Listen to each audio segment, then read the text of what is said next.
Hi, this is Amy-Elyse Neer, and I'm here to narrate this video I made of the work on berry and leaf element for the digital scrapbook paper download. Just a note on the lighting, I do have a problem with my eyes and I really need it bright when I'm working, so it took me a few minutes to get the lighting right. So at first you aren't going to be able to see the pencil line, but I do adjust the lighting and you'll see it in a minute. The first thing you see me doing here is taping down a piece of 5x7 hot press watercolor paper. I'm using a low-tack frog tape to make a nice clean line for the border of the work. This makes it easier to work with once I've got it scanned in.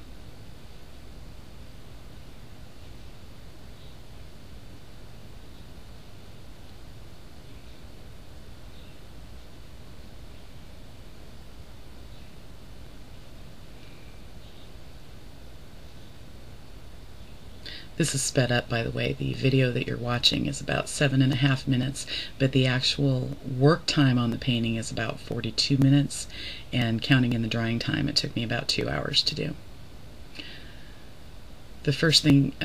This next thing I'm doing here is using a 2H Faber-Castell pencil to draw on the basic lines of the scroll work. This is the first of 4 times I will be drawing this out for this piece. I'm using a 2H pencil to get a really light, easy to erase line, and using a very light touch with it so as not to score the paper, leave an indent in it. Next will be the ink, and then the eraser, and then once more with the ink as the last step. You won't be seeing that last step because the computer I was using to record the video ate the last segment. Oops. But it's basically the same as the part where I'm doing it with the ink the first time.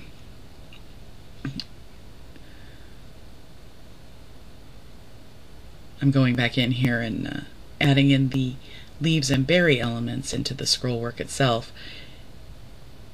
I do any editing that I want to do to the line when I'm doing the first pass with the ink. That saves on unnecessary erasing, so I'm not scrubbing the paper raw, because I don't want it to shred when I get it wet.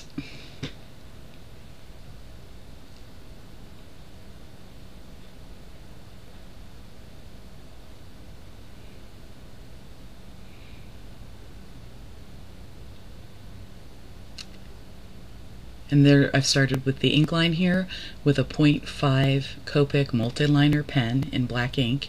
It's a waterproof line that won't smear or get picked up by the watercolor. So I'm going in and editing the line to make sure that I like the way it goes while I'm doing it with the ink, and then I will be erasing the pencil line underneath.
So I'm finishing up the leaves here, and then I'm going in with the electric eraser and removing the pencil lines. I'm using an electric eraser because at this point in the work my hand is a little bit achy, and the electric eraser is easier on my wrist than going in with the traditional eraser and scrubbing. And that was me changing the eraser chuck real quick because the one that was in there was almost dead. Something I should have thought of before I started. Once I have the pencil line removed, I'll start in with the paint. There you can see my brush. I'm starting in with some cadmium yellow, then I'll add a little Naples yellow in, and then after the Naples yellow comes some cobalt and ultramarine blue mixed together,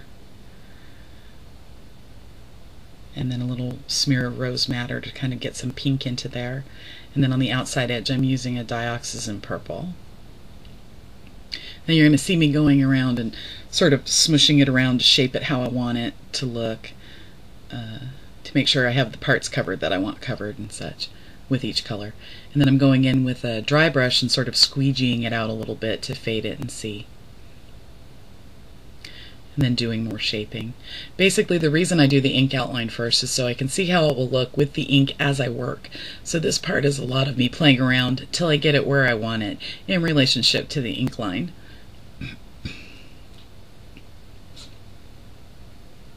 If I left it just the pencil, I wouldn't be able to erase it after, and I don't like pencil marks in my watercolors, and I wouldn't be able to see it through the color. And then here I am going in, blotting it out with some paper napkins to fade it kind of to how I want it and get the texture the way I want it. Now you were just right there, mercifully spared the pain of watching paint dry for an hour through the magic of video editing. I'm taking a liner brush and go in with some carmine and then some sap green to do the berries and leaves. This is just me dabbing at it with a really thick carmine watercolor that I've mixed to like an ink consistency, so it's not really transparent anymore. It's more like almost like a gouache, but it's not gouache. It's still the same watercolor. I've just mixed it really thick. And the same thing for the leaves, so I get a nice bright color and it goes over the background. If I were going to take this and use it, if this was going to be the part of a big actual finished watercolor, the original of which would be for sale, I would have done some frisketing here with a little liquid masking fluid to block those out so that I got the ability to do the transparent over it. But since it was just going to be scanned into Photoshop and altered digitally and the piece itself is never going to be for sale, I just marked it out with a nice thick carmine so that I could locate it in the Photoshop and edit it as I needed to, separate it out on its own layer and everything. This whole thing, I'm thinking the entire time I'm doing it, I'm trying to make it easier to work with once I get it scanned in.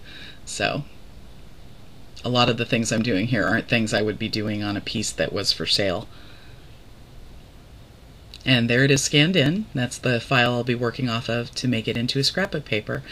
The scrapbook paper is available for download on thecraftstar.com. That's it. Thanks for watching.